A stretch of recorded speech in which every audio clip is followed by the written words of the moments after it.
Welcome to Vets Talk, Senator. How are you? I haven't spoken to you in a while. Guys, thank you so much, and all the listeners at 1039, Captain Cornicelli and Jay. I just want to thank everybody, especially protecting our veterans that protect us from harm's way every day, and all of our men and women in blue. That we need to make sure that we're there and thank them every day for protecting us, especially our Suffolk County Police is doing an amazing job to protect us every day. So, guys, I'm listening to you guys, and with the frustration and this and that, our vets are our backbone of everything for us to live free. And, Captain, you tell me where I need to be. I've been up in Albany. I'm up here right now, and whatever I need to do, because our vets mean so much to me. I have the red carpet with Plumbers Local 200. When a vet comes through that door, I make sure I get them a job, and it couldn't have a better work, ethics than a veteran that comes through that door. So please, if any vets are looking for any jobs, in the construction field, please don't hesitate to give me a call. I know where you stand, Senator, and that's why we talk frequently. We were talking about the marijuana bill, I think it was yesterday. For medicinal use, I have no problem with that, but allowing drugs to be legal when people have such a problem, like in the substance dependent community, in the veteran community, how are they going to get better when this is now legal? That's what's holding them back from going back to it. Captain, I'm just going to tell you something. I am so upset that, Senator Kruger couldn't even answer my questions. If anybody goes back and looks at the debate, and it was just disgusting. But one thing, if you watch Senator Lanza, if that was in a court of law, she lost totally, and it never would have passed. And there's the governor right away the next day, signing it. We can't get things done, but he goes and signs this disgusting, terrible bill that all it's going to do is create nothing but problems for the future of our young people. It's a total disaster with these gummy bears and everything like that. It is terrible. We need to opt out. All these towns need to, and I'm going to tell you something. I'm going to hold a hand to the fire. And, Captain, I know you'll be there with me. These dispensaries here in our towns, guess what? Senator Kruger, you want it? You ruined Manhattan already. The most vibrant city in the world is ruined because of bad politics. You can have all the dispensaries you want in Manhattan. Well, it's what it is. This is, Senator, you and I speak all the time. This is what happens when you can't balance a checkbook, right? When you have to have a stream of revenue come from somewhere, it's an easy out for a lot of those folks. Let's legalize pot. Let's create more havoc on the roads. Like we don't have enough already driving under the influence, right? Does anyone ever think about the scaffold laws with construction accidents? What's going to happen with those employers? Again, all that's going to do is a huge liability. All the insurance rates, it's going to cost more money than it's going to bring in. So you sit there and you say to yourself, well, police officers can't even do their job. You can't detect it. So right there, when you sit there with Senator Kruger, she didn't know what to say to me. You can't detect. So guess what? What are we doing? We're creating a huge, huge problem. And you know what? I'm very, very upset about it, but we need to make sure, again, I'm going to say it, that these town supervisors, because you can't do it with the county, the town supervisors need to opt out with these dispensaries, and we need to do it together. And guess what? We need to be the voice. Strength with numbers wins all the time. I think we have the majority of the town supervisors, and that's a great idea. What about the garbage truck drivers? How are they going to be tested? Or the highway truck drivers? I don't think you could do a test like you could do an alcohol test. Operate heavy and dangerous equipment. What happens to them? Senator, does anyone ever think about ramifications here? No. It's unbelievable. With our trade, we have a zero tolerance with drugs and alcohol. And you know what? Then if there's an issue, we make sure we take care of it. We bring you to a place like Seafield with Anthony Rizzuto, which Anthony's helped me with members. That, in other words, we're having bad times. And you know what? We fix it. We just don't, throw the people out the door. We make sure we fix it with our unions and everything like that. But I just got to tell you something.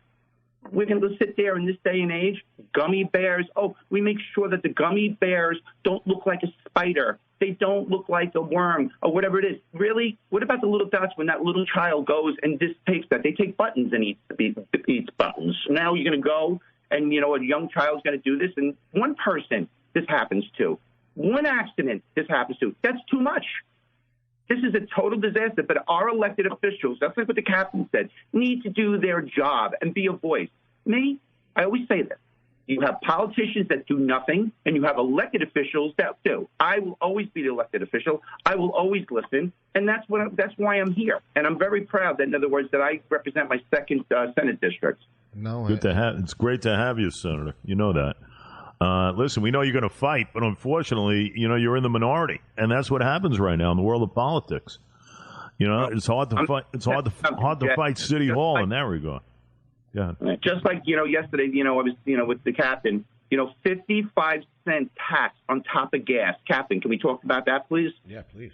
55 cents, the Democrats, they want to go and put a bill forward. In other words, oil and gas, 55 cents right away, right on top of what we're paying now. Right now, it costs me $30 more a tank full, which is going on since January. Think about how the gas prices went up. What do you think that's going to do, Jay and Captain?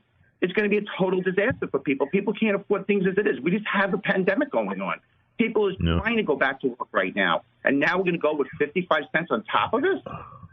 Yeah, it's not good. It really isn't. And that's why, at this point in time, I think a lot of people are looking for change. Moving out. Think about something, Jay. We lost a congressional seat because of growth and people leaving because what happened.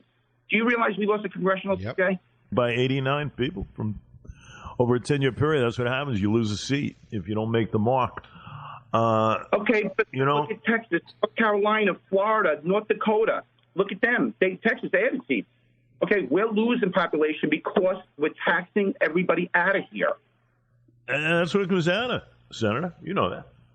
But listen, impact... I'm sorry I'm so passionate. No. I'm telling you here, and it's very frustrating, but I guess I am going to be a voice. The minority, majority, I don't care. You got to be a voice, and I'm going to be a voice. And yesterday, we have a senator, a leader named Robert Ortt, and he is a military guy. I'm telling you, 41 years old. The man. Yeah, we had him on. I'm sorry? We had him on. I remember speaking to Robert Ortt. I remember. Unbelievable. Just a leader. He is a military guy. He was a lieutenant or a captain in the Army. He's a Gold Star recipient. This man knows how to run a conference. That's what leadership is all about. Senator, I don't know if people understand a military retirement. When you retire, when you're in the military, let's just say you're making $3,000 a month base pay. You get a basic allowance for housing, and that's according to your zip code. So Long Island, New York City, you'll get more than you'd get if you were in, let's just say, Tennessee. That helps you able to afford the cost of living in that area. When you retire, you don't get a basic allowance for housing. You just get that $3,000 or $4,000. Problem with that is retirees can't come here because there's no allowance for the cost of living here. So when you talk about a 55-cent gas tax, veterans cannot come, or retirees cannot come to New York. It's not a destination. As beautiful as it is, you can't come here. You can't live here. I can't live here on my retirement. I had to go before a judge to get permission to go back to work because I can't live here. Unbelievable. It is unbelievable. Yeah. Again, we're taxing ourselves out of here, and the Democrats need to look in the mirror and say, you know what, this is normal. Listen, I am for renewable energy, but guess what? That's 20 to 25 years away before it's really going to come forward to work. Okay? This is what I do. I'm an infrastructure guy. And you know what? I sit there, natural gas, one of our cleanest fossil fuel. It is our cleanest fossil fuel. And we're getting kicked with the environmentalists and Cuomo and this and that to sit there and say this. We need natural gas. And this is a perfect example of what the Democrats are trying to do, is saying, you know what, let's just get rid of all oil burners. Let's get rid of all of our gas cars, gas-driven cars, because we want all electric. That's not the way you do things. You know what? Go tax cigarettes then. You know what? Again, because I'm sorry, I don't. That causes cancer. Don't tax our gas to 55 cents. And I'm very concerned about this. We need to be a voice. All of our listeners need to say, you know what? Right now, go to Cuomo and say, you better not make this happen. You better do something about this. Or all the Democrats need to get bombarded with this terrible bill. Listen, you got your hands full, without a question. And we'll see what happens next. But I got to tell you, it has been one tough journey since the start of the year. You got all these. By the way, anything going on with these investigations? There's kind of a lull in the action here. Where are we at with all this stuff? I heard Charlotte Bennett the other day, her lawyer, come back right. I tell you, they're going hot and heavy at Cuomo. What? And that's one of the accusers, folks. The second one. Anything going on with that, Mara? Jay, I'm going to tell you something with this. Tish James, let's see what she's going to do with her investigation with the nursing homes. Let's see what's going to happen with that. But I'm telling you, this guy, I really feel that he's going to, this is me personally, I really feel that you'll see the governor probably running for election. He has a $40 million war chest. And you remember, he is a career politician. He was tough with his dad when his dad was running. You know that. He's somebody that you just don't, say, you know what, yeah, he got wounded, but he'll heal. And that's something that's concerning to me. But let's see what's going to happen with this investigation with the nursing homes, the sexual harassment suits. That's something, number 6, that woman, how he lured her into the governor's mansion to go fix his phone. That's upsetting to me. I have a beautiful wife with 2 beautiful daughters, and I'm telling you, that's when I finally was vocal about it. I was very upset about it. You can't joke around. So, what's going to be very interesting, what's going to come out with the investigation with the nursing homes. Listen, I think the Bennett investigation, that was the second accuser, I think that's going to have the most impact. And I think they're going to get him on that one. And the nursing home thing is a slam dunk for me. Therefore, my thinking is he is not running in 2022. I think he bows out. I don't think he'll be impeached. I just think he will pretty much not run for term number 4. That's just my gut. I've said that for a while. Narcissist. I don't see him ever giving in. And what would be so fulfilling? Thank you, Captain. You're right. Is Lee Zeldin trouncing him. There's nothing better than putting a guy like that out of business by losing. Or else he's just going to say, it was a witch hunt, and the left and the media will cover for him. Let Lee crush this guy, and we can just get rid of him. We'll see what happens. Said it, the guy that could get this done, just like when Pataki beat Cuomo, Lee Zeldin is the man for the job. If you ever look at Lee Zeldin, how he is with his wife and his 2 daughters, his twins, you see this. You see what kind of person he is. I know Lee. Lee is my friend, but forget that. Lee is my congressman. And you know what? Lee is doing this for the right reason. And you know what? Lee is the one. You were right, Captain. He is the one that could get this done. But don't think that Cuomo is going to be out. That's going to be something that's going to be very interesting. Senator Mattera, question. Go ahead, quick one. I want to ask about the $15,600 that Cuomo signed to give to illegal aliens, but homeless veterans with substance dependency, they get nothing. Captain, I'm going to tell you something upsetting when you're sitting there and you're voting for something like this. And you know what? Right now we have a problem with unemployment insurance fraud. Now, what do you think is going to happen with this? It's a total disaster. There it is again, just giving things away. That, in other words, we don't have. So the unemployment fund is already in trouble. So now you're sitting there and you say $15,600 to people that aren't American citizens. You know what?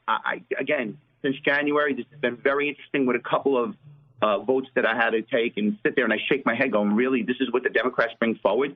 Let's bring in real common sense government, which I'm going to tell you is not there. It is not there on the Democratic side. 1,200, I think we have 1,300 homeless veterans in New York State. There's 200,000 illegal aliens, and they choose them. Rather, imagine, what $15,600 would do to a homeless veteran? Right now, they can't even leave their shelters. They're stuck. They're falling apart. You know what that money could do for them?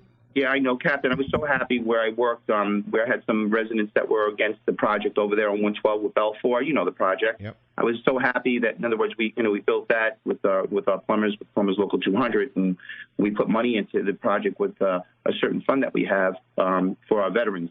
And, I had people that I had to go and talk to, and I shouldn't have, about that being a vet's home. You know the vet's home, Belfour, right there, 112, down just a couple miles down on the left hand, on the east side from 347. Great project. And I couldn't believe what I had to go and look at people and say, really?